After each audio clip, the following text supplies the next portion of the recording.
Oke, kalau kita lihat ke apa contoh kasus yang kita amati untuk saat ini yaitu antara Syakir Daulay dan proaktif musik, seperti apa itu uh, melihat apa secara apa nyata kasus ini dan objektif kalau kita lihat dari sisi hukum perjanjian yang kemudian apa terjadi perselisihan ini. Ya, kalau sebetulnya kan karena kita sebetulnya karena saya sih sebetulnya harus harus harus menelaah dengan betul sebelum menganalisis kan gitu loh. Karena Ya.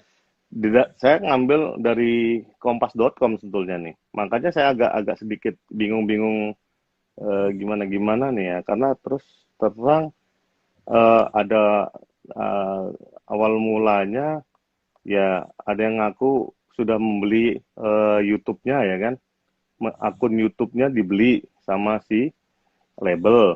Kemudian tiba-tiba eh, katanya ada kerjasama, ya kan tanda tangan kontrak. Kemudian habis tanda tangan kontrak, yang apa artis itu sendiri bantah akun YouTube-nya telah dijual.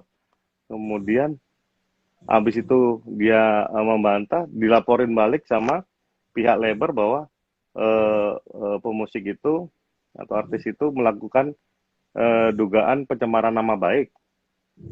Ya kan, yang ketiga, yang terakhir katanya dia bakal gugatan One Prestasi.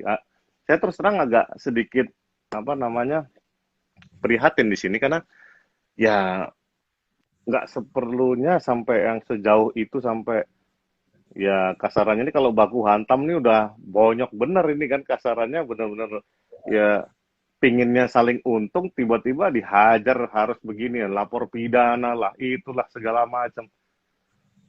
Ya, saya pikir memang mediasi itu patut dikedepankan lah, ketimbang kita ribut ya kan, karena sebetulnya kalau memang pas awal kontraknya itu dibuat sama orang yang punya kemampuan ya kan, saya rasa kontrak-kontraknya sudah hampir mencakup hal-hal yang dipeributkan ini. Tapi kalau memang ya asal bikin aja, memang pasti akan hasilnya begini gitu loh. Karena terus terang melihat celah, oh ini dikatain katanya bukan begini, terus dia lapor polisi. Indonesia tuh semuanya bisa dilaporin polisi, Mas. Makanya saya terus terang ya sedikit miris kan gitu. Apapun lapor polisi.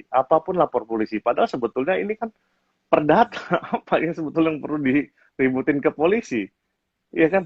Apakah dia mengganggu kepentingan umum atau dia apa namanya menghilangkan atau menciderai kemanusiaan kan enggak.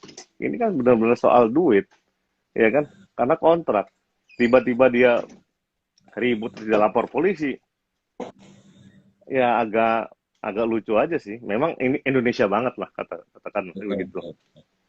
Nah, ini kan posisinya sudah berselisih, masing-masing pihak sudah melaporkan ke polisi dan perkaranya juga sudah disidangkan. Nah, Mhm. kalau posisinya sudah seperti sekarang, apakah masih mungkin untuk berunding atau berdamai Oh, antara pihak? mhm. Oh sangat mungkin sekali. Orang Indonesia tuh benar-benar unik posisinya. Polisinya juga unik, masyarakatnya juga unik. Kasarannya eh, rata-rata banyak menggunakan polisi sebagai alat mediasi. Walaupun itu di Perkap itu apa namanya dilarang ya, karena dia nggak boleh sebagai mediator, karena nggak certified mediator. Tapi memang untuk mengendalikan ketertiban umum biasanya diperbolehkan. Karena itulah diskresinya itu kan nggak ada aturannya, karena memang itu diaturnya sama apa namanya tingkat moralitas dan etika yang tinggi, katanya begitu. Tapi nggak tahu juga kan.